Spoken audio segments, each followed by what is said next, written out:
Pleasure to have you on, Hernan. Super happy to be with you once again for a super valuable interview. Guys, if you don't know Hernan Rodriguez, I don't know where you've been, but the guy basically built a team of 400 licensed agents in less than 33 months, which is pretty much unheard of in most of the different companies in North America. So congrats for that, Hernan. Congrats on all the Thank you. passive income you're making and 150% year to year growth in terms of recruiting and premium. How does that feel? That feels incredible, Pavel. Thank you very much for having me here in your show.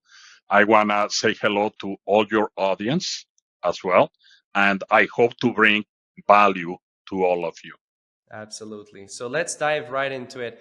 I'm curious to bring you back maybe a few years back and ask you, did you ever make a hire in your team that was not an agent? So did you ever hire assistant, appointment setter, VAs, any of that stuff so far, or you've been able to keep it clean only yourself?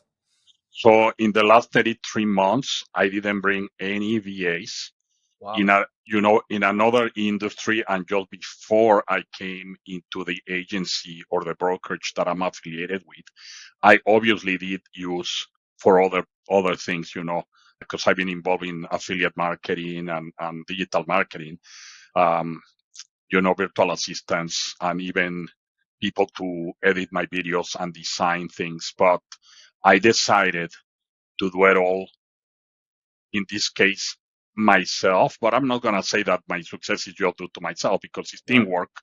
So what I rather have, just to be real with people out there, Mm-hmm. I rather not have employees, okay, but business partners. That's how Mm. our model works. But when it comes to my content, I design and create and edit all my content. But at this time, Pavel, it's very good that you remind me of this.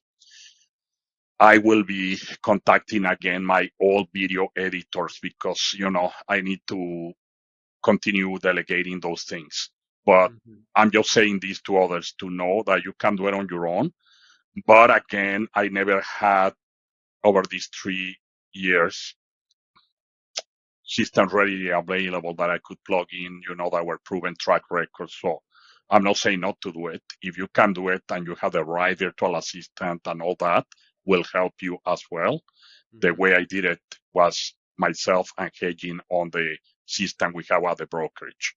Okay. And my business partner that is super, super successful. She's also a French Canadian like you. So Oh, really? Awesome. awesome. Yes. Cool. Well, that's great to know that, even making multiple six figures a year in income, you're still able to keep everything yourself in house and do all of the editing. And that kind of brings me to another point. Like, I Hmm. know that the industry is, getting more and more digital and more content, and a lot more agents and agency owners are going online. They're producing content. Of What course. is kind of your approach to content, and what do you found has worked well for you in attracting good talent on your team? That's a great question, Pavel. And so, what I recommend to agents, okay, before they find their niche, is to choose, a few topics, but not so many topics, okay? Okay. And so, there are two ways to make money in this industry.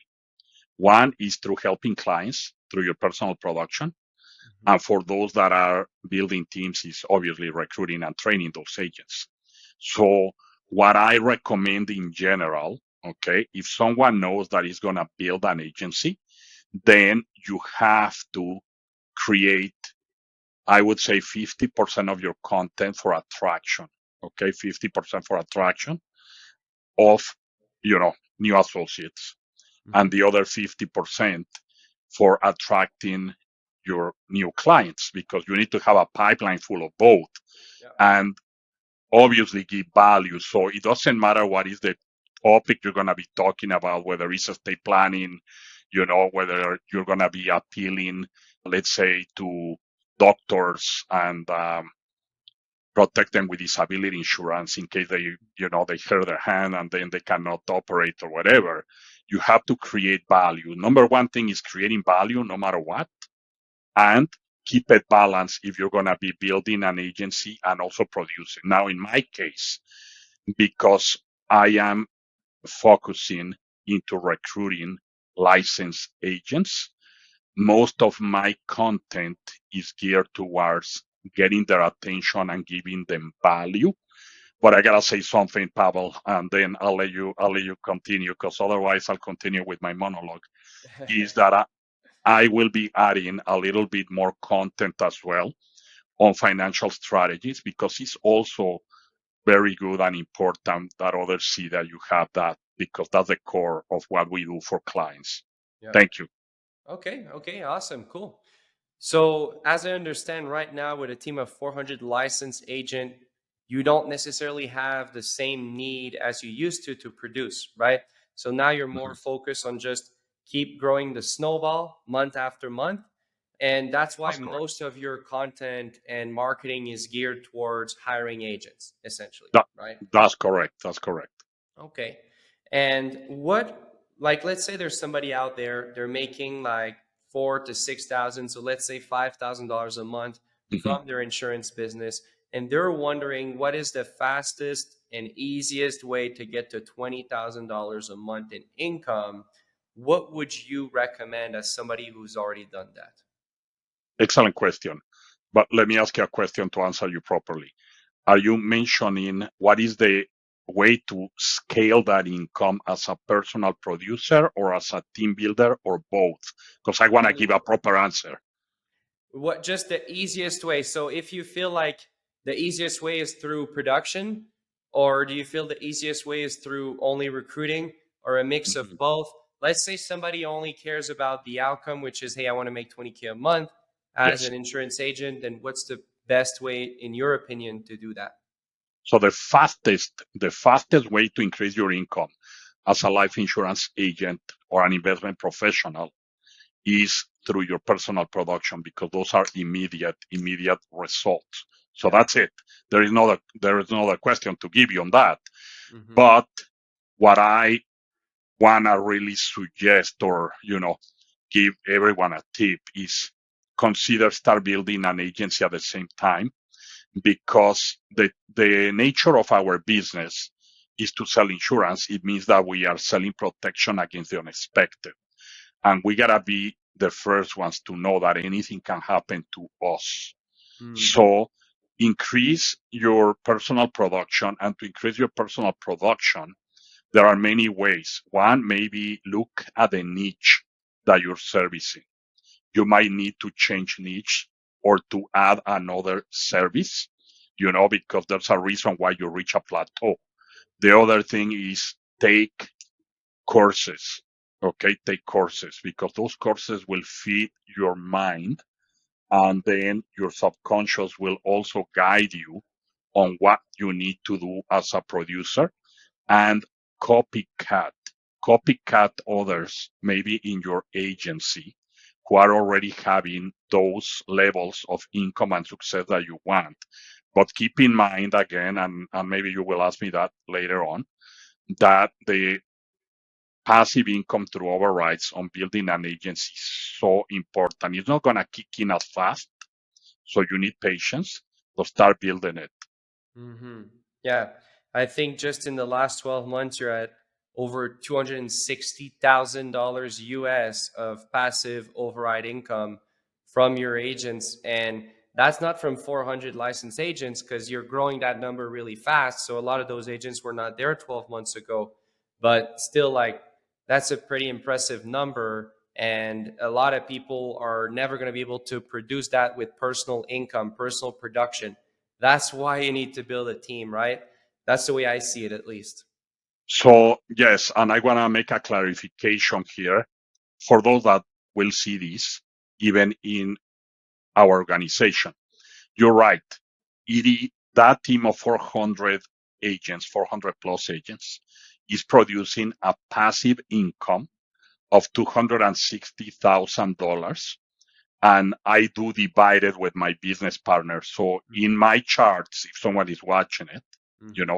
from our organization, I get about 158,000 of that in US dollars, and at the other 101 or 102 go to Annie. But we are com- together, Yeah.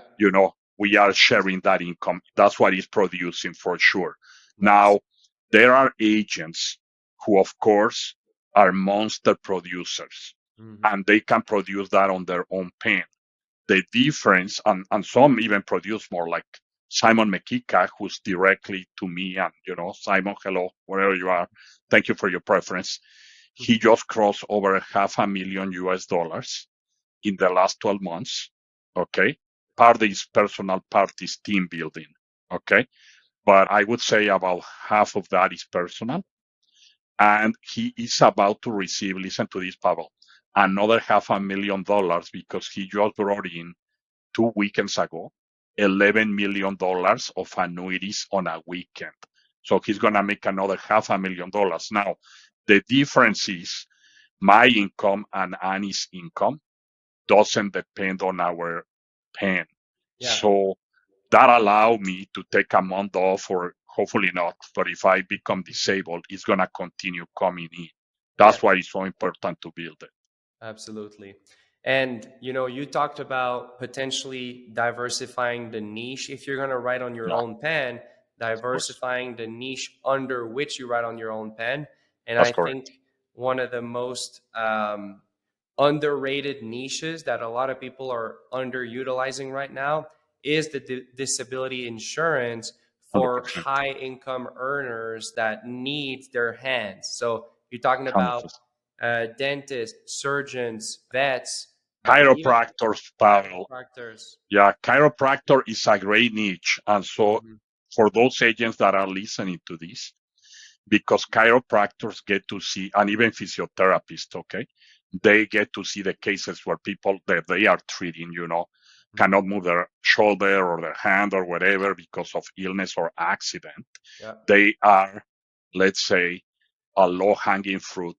They are an easy market because they understand the value, of being disabled, and they need to replace their income, especially they are making a lot of money. So go Yeah. after them, okay? Protect them, make a lot of money. Yeah, we have a medical professional funnel that we're running, Oh, nice. and the average commission per case is $25,000.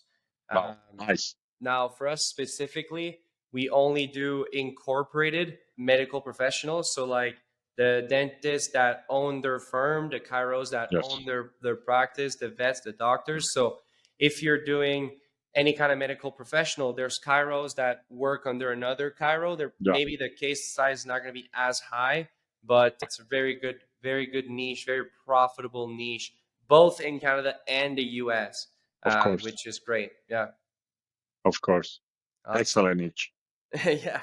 So I want to go back to team building a little bit.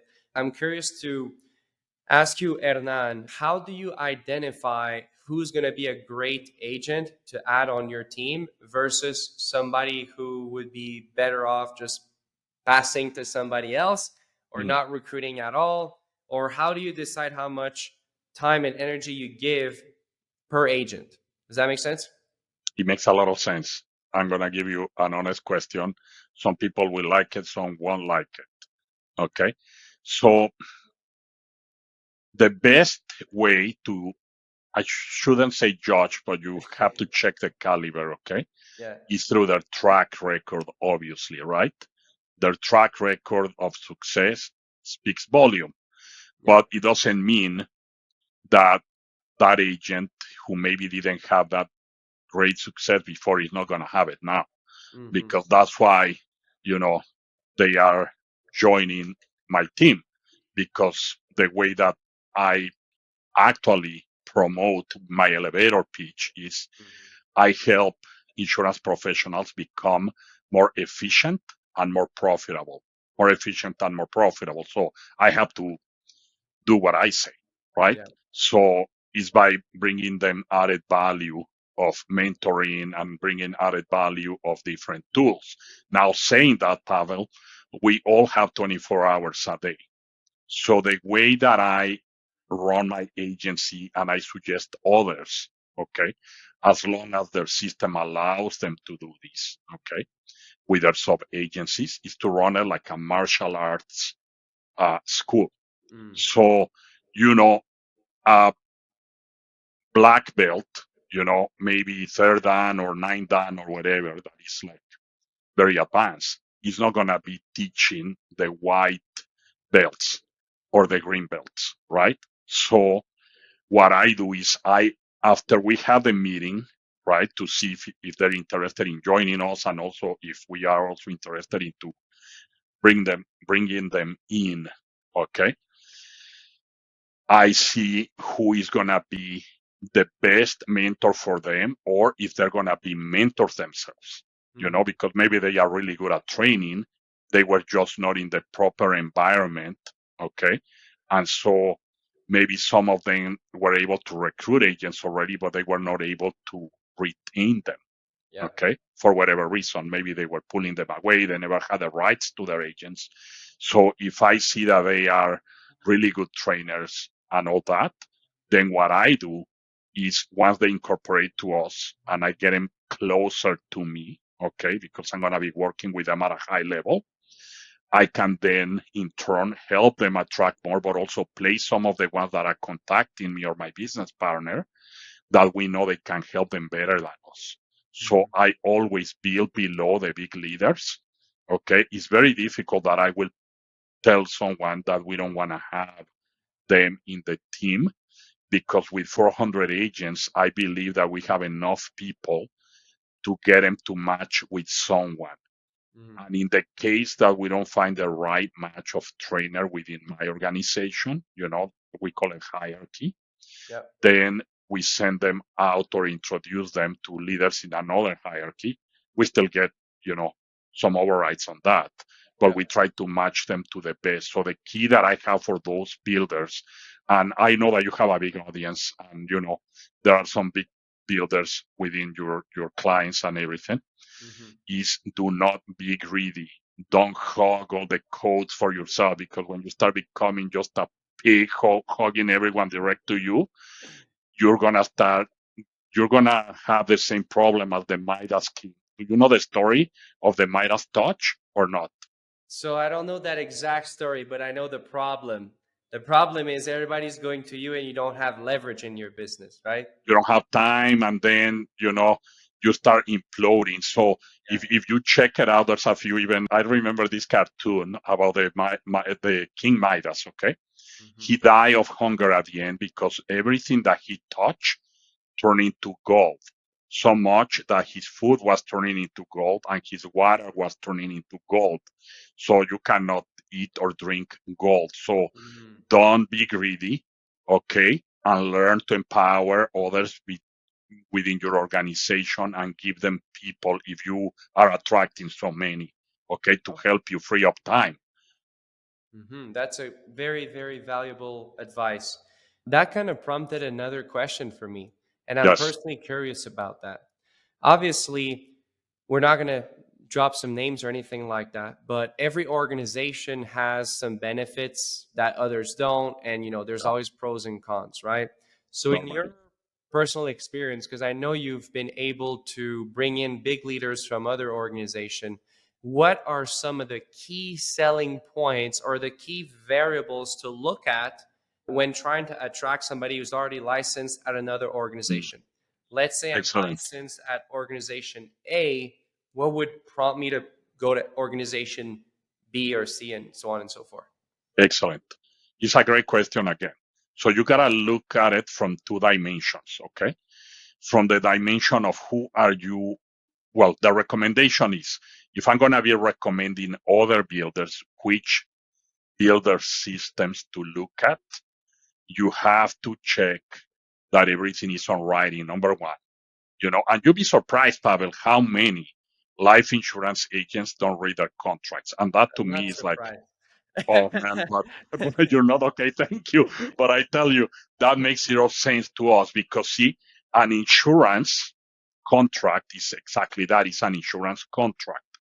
we are protecting people through contracts, and now our digital contracts. Mm-hmm. Okay, if it's not in writing, you wouldn't have any rights under your policy. So Mm-hmm. as an agent, make sure you read your contract. So number one thing, make sure that you own your book of business. And this is for both personal producers and team builders, okay? That Mm-hmm. you own your book. If you don't own your book, you don't own anything. So Yeah. if you believe that you're an entrepreneur, you're an entrepreneur. Most entrepreneurs are real entrepreneurs looking for ownership and for freedom of time, okay? Not Mm-hmm. just money on your book of business. The second thing is make sure that as a builder, you also own the rights of the overrides or the royalties from those agents that you are recruiting and Mm-hmm. training. Because there are so many horror stories, Pavel, and again, I'm not going to mention the names, but some of these big producers and builders that I have been able to attract is because they build 150, 400 agents, teams in other places, and from one day to another, they take them away from them. Yeah. So who were they building for? So those key things for builders. The other one, which is very important again for both team builders and producers, check your commissions levels. Okay, check your commission levels and the official guidelines on what is required to move up to the next contract. So with that, those are the most important ones because I can go for like 2 hours here, but Yeah, those yeah, are yeah. it. Okay. So basically, if you wanted to attract somebody in your organization, you would be able to share with them why the ownership that they have access to into your business is way better than wherever they're at, number one. And secondly, why the commission structure and advancement structure is easier for them to scale within or just more attractive in Yeah, general. more friendly, exactly. And it's a combination of all those things Yeah. because maybe there is going to be some agencies that are now changing, and I'm glad that they are changing some of them, Mhm. to maybe give them ownership of their book of business. But what about the ownership of your team, of the codes direct to you, right? Overrides. Yeah. Your overrides. And then also, do you have a true legacy program in writing? And is Hmm. it clear? Because, I met with some big leaguers because sometimes they try to come and recruit me as well. Yeah. But every time that I go like, okay, so I have my official documents from, the company that I represent, Hmm. not just some that I made. Hmm. Can you share yours and let's just go fact to fact? Most of them just give up and they go. So stick to facts. Stick to facts is the number one thing to Yeah. people that I can tell them. And I've also seen recently some companies who claim they have those benefits, and then when you actually look at their agreement, it's saying the opposite. So like they're promoting ownership, certain things, and then Yeah, it's not even in the agreement. The agreement says the opposite. So I do genuinely believe that it's important for you to check your contracts, read them, and make sure that you're working for yourself, that you're an entrepreneur, not a glorified salesperson. You know what I mean? that's Uh, correct. You know what they practice, those companies? They practice what they call clickbait or mm. they all switcheroo. But that's how it is. Bait and switch, huh? Yeah, bait and switch. It works in Awesome. marketing, but the problem is it's not gonna give you long-term growth or even retention, Yeah. and that's what it is. Yeah, it's a matter of time before it starts imploding. That's Okay, correct. cool. I guess one of the last questions I would like to ask you is from a marketing standpoint, we know everything is going digital now. Of course. Some people like yourself are good with digital marketing, some people are not. Personally, I do believe that there is a strategy for everybody that includes online marketing.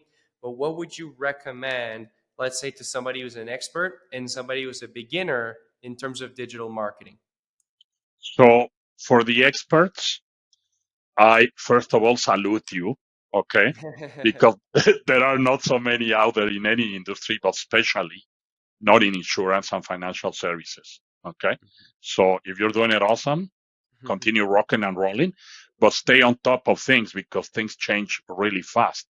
So, Mhm. you can be an expert today, but if you don't continue sharpening your skills, you're going to be left behind. Now, if you enter into the comfort zone for whatever reason, or you just decide to say, even like, I'm going to be transitioning a little bit more into that, because so far my growth has been organic. I don't do paid ads or anything, but now I'm going to start doing paid ads just to like 10x these and everything. And I have really good, uh, a few, but really good friends like you that are experts.